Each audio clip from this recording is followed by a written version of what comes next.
Down here at Sorrento, they play Edithvale Aspendale today, and one man will be very important to them is the man that a former teammate of his at the Gold Coast called him the pig because he's a contested ball animal. Mitch Hallahan, former Gold Coast and Hawthorn player. Mitch, good to have you with us. Firstly, have you been able to download the GameFace app?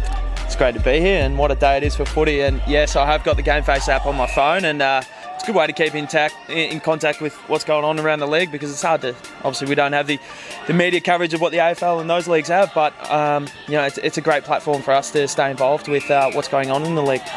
Good to be back here after your AFL career, which some would have thought should have been a longer career and you should have played more games, considering you dominated certainly at NEFL level and at VFL level. Yeah, look, I'm rapt to be back in Sorrento, my hometown. Once I knew that my AFL career was up, there was no other place I was going to go. So come back here, it's a bit of a romantic link, play with the brother again. It's been about 10 years. So I'm just enjoying playing footy with my mates that I grew up with, my brother, and pulling on the Sharks Guernsey. When did you know your AFL career was over?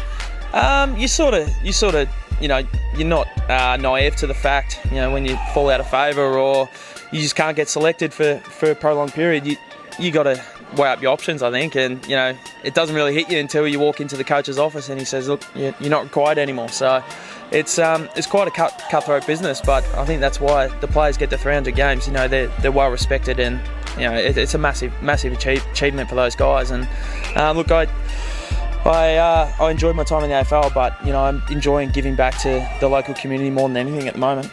Now, obviously you've got to go and find a full-time job when you go and play local footy, and there are big changes that need to be made for someone who's been a full-time footballer for a long period of time.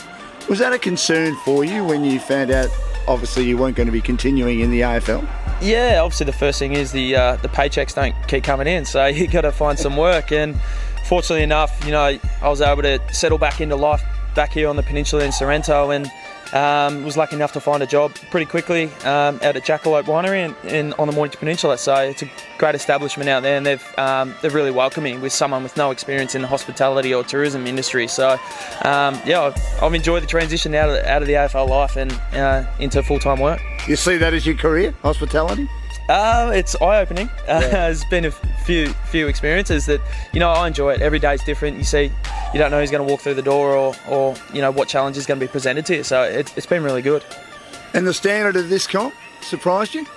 Not surprised me, no. It's I always knew it was strong. Watched a few games last year. Probably the game that sticks out the most last year for me was the grand final, Sorrento and Frankston, and it was a bit of a slog, but it probably didn't have the flashiness that the NPNFL does have. But playing throughout this year, we're playing some top sides, and Frankston YCW round one was a great initiation into the league, and from there it's just the standards going up and up and up. And I think today's a new challenge. We've got Eddie Asp, who been flying along. They rightfully so should be outright on top, but a little misdemeanor early in the year brings them back to our level, which is great. So we get another really good chance to test ourselves, and I think that's what the competition's probably lacked in previous years.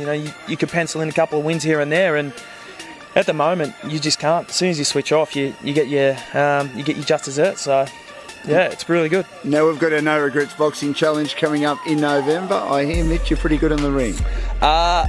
Growing up, I had a few bouts. Yeah.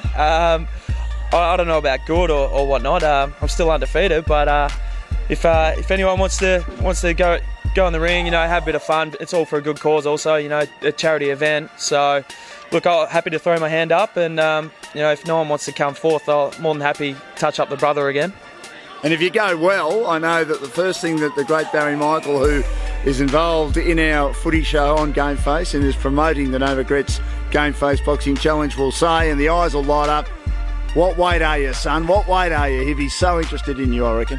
I'm a little bit overweight as to what I'd like to be boxing. I think I'd get knocked out pretty quickly if I was fighting at my weight now. But yeah, look, it's a great sport. It challenges you in all aspects of the discipline. So if you haven't had a fight before and it's something that you've been interested in, there's no better way to start than on a charity event where you're pretty safe in there. You can't get too busted up, which is great.